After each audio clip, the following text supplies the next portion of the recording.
Closure is something that we all desire. Whether it's a cliffhanger ending that leaves us wondering what's next, or if it's a situation that we're dealing with in real life.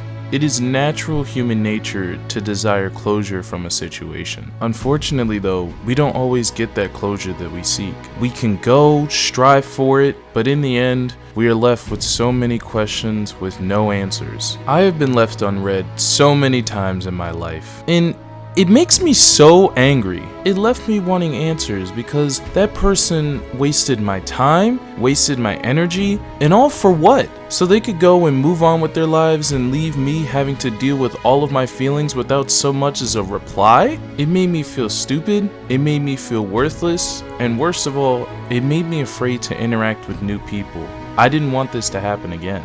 But there was one situation where I had a conversation with my uncle and it completely changed my perspective. I was telling him about this girl who we had literally gotten all the way up to the planning stages of our date, but once it came time to actually set a time, she just ghosted me. And I called him ranting about how upset I was and how frustrated I was that she literally could have just said no from the beginning if she didn't want to talk. And I expected him to be like, hoes be hoes, or something to validate what I was saying. But he actually came from a different perspective. He told me I need to stop looking for closure because more often than not, I'm never going to get it. That I'm going to waste a lot of my time and energy begging someone to give me closure. And when he said that, I took a step back and thought to myself, man, I think he's right. What he said made me want to change my mindset from begging someone to give me closure to accepting that sometimes in life, we just don't get the answers to our questions, and that's okay. Now, don't get me wrong, I know that there are people out there in way worse situations who have invested so much more time and energy than I did.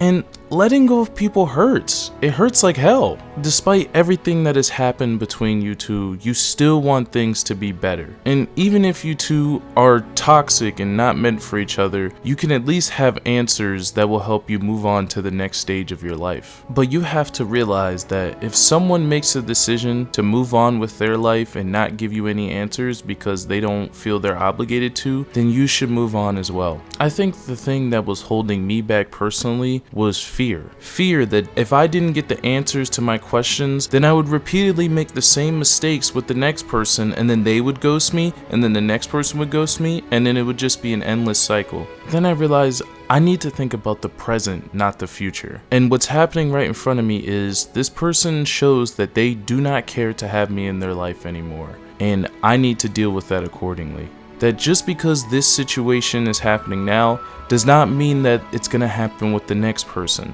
When it comes to interacting with people, sometimes we don't do anything wrong. Sometimes it is circumstances that are completely out of our control, that were unavoidable. We cannot continually beat ourselves up for something that we can't control. If I have given someone everything that I have, and yet the person still does not seem to care about me, I need to just let them go. It sucks, but not everyone is meant to come along with you on your journey. Sometimes people are great additions to your life, but more often than not, people just grow apart. Our desires change, our morals change, and that means who we surround ourselves with changes as well. But just because someone changes does not mean that they have to give you an explanation. You may go up to that person and tell them how much they've hurt you and how dare they leave you unread, or how dare they leave you in the state that you were in, but it's not their problem to fix.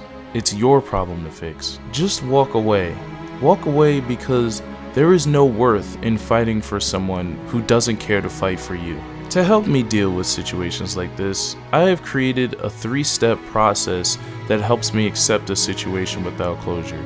It may help you, it may not, but I'm going to share it. The first step is to forgive not only the other person, but forgive myself. To never regret giving someone everything that I have and trying to be the best person that I can be. That sometimes in life, your best simply just isn't good enough, and it's not your fault. I also need to forgive them because if I go and if I search for answers from them, that means that I want them to fix my heart. And it is no one's responsibility to fix my heart except me. And even if they could fix it, is it worth searching for someone who doesn't care to fix something that's broken? No, it isn't. The second is to accept that no answer is an answer. I used to get so angry because I would just not understand why someone couldn't be mature and help me understand where I went wrong. But over time I've realized that I haven't done anything wrong. I am not wrong for making mistakes. I am not a perfect person. And unfortunately, if I make a mistake that shows a person that they don't want to interact with me, then I need to just let them go. If someone feels that I don't deserve an answer, that's okay. They may have said nothing, but their silence speaks a hell of a lot louder than any words they could ever say to me. Sometimes we don't need those answers because the answers will only drive us into a deeper madness. The last part, which I've alluded to, is just to walk away. Don't be the one to spam their phone begging for attention, and don't let someone drive you to take actions that do not represent your character. And do you know why? A long time ago, someone told me that the best revenge is to not seek revenge at all. Because there is nothing in this world that hurts a person more than when they see that they have had no effect on you and that you are doing a lot better in life despite what happened. I can attest that this is probably one of the best feelings in the world. As much as I want to be a good person, there is always that little petty part of me that feels good to see that someone is upset that I'm actually happier without them. More importantly, I strive to be a better version of myself, and I accomplished it. I persevered through the adversity, and now I'm a better man because of it. The people who have left me may come crawling back, or they may not. All that matters is that I am happy where I am. All of this is really to say, I'm still upset about the cliffhanger ending at the end of My Babysitter's a Vampire, and I will never get over it.